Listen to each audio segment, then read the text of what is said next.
Little James India academy, Hapur, Uttar Pradesh, India. Listen a short story with lots of motivation. मेरी अध्यापिका 7वीं कक्षा में पढ़ाई चल रही थी। सभी छात्र मन लगाकर अच्छी तरह से अध्ययन कर रहे थे। धीरे धीरे वर्षा हो रही थी और मौसम अत्यंत सुखद था। प्रधानाचार्य महोदया की बेटी गीता बुद्धिमान छात्रा थी, लेकिन कभी कभी अपने शिक्षिकाओं के लिए समस्याएं पैदा करती रहती थी। उसने अपनी शिक्षिका से कक्षा के बच्चों को मैदान में भेजने के लिए अनुरोध किया ताकि बच्चे रिमझिम वर्षा का आनंद ले सकें। शिक्षिका ने इनकार कर दिया और शिक्षण जारी रखा। गीता मन ही मन क्रोधित हो गई, लेकिन उस समय वह कुछ भी करने में असमर्थ थी। अचानक उन शिक्षिका महोदया को प्रधानाचार्य महोदया ने बुला लिया। शिक्षिका के जाते ही गीता को शरारत करने का मौका मिल गया। गीता ने ब्लैक बोर्ड पर लिखे गए कुछ वाक्यों को मिटा दिया। शिक्षिका ने लौटने के बाद मिटाए गए वाक्यों के बारे में पूछा, लेकिन किसी भी छात्रा ने कोई उत्तर नहीं दिया। शिक्षिका ने वाक्यों को फिर से लिखा। चाक अच्छी गुणवत्ता के नहीं थे।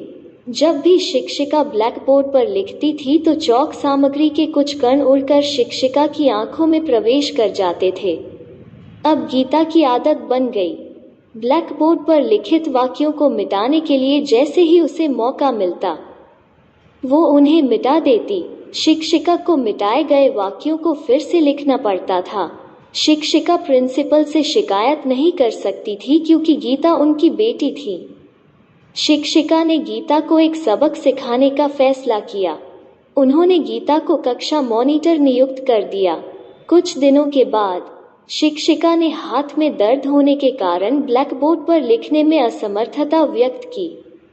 उन्होंने यह भी घोषित किया कि क्लास मॉनिटर तब तक ब्लैक बोर्ड पर लिखेगा जब तक वो ठीक न हो जाए। गीता खुश थी और उसने ब्लैक बोर्ड पर लिखना शुरू कर दिया।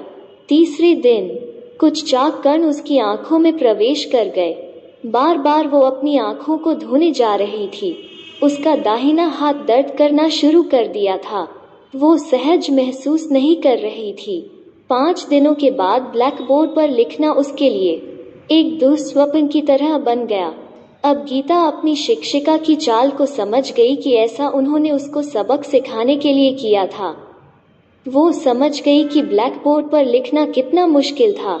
एक दिन अवकाश से पहले वो अपनी शिक्षिका के पास गई।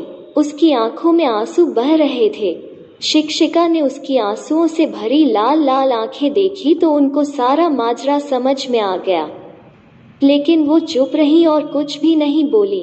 अचानक गीता ने उन्हें कसकर अपनी बाहों में बांध लिया और रोना शुरू कर दिया। शिक्षिका ने भी उसे गले लगा लिया और उनकी आंखों में से भी आंसू बहना शुरू हो गए। कुछ समय के लिए वे ऐसी ही स्थिति में बने रहे।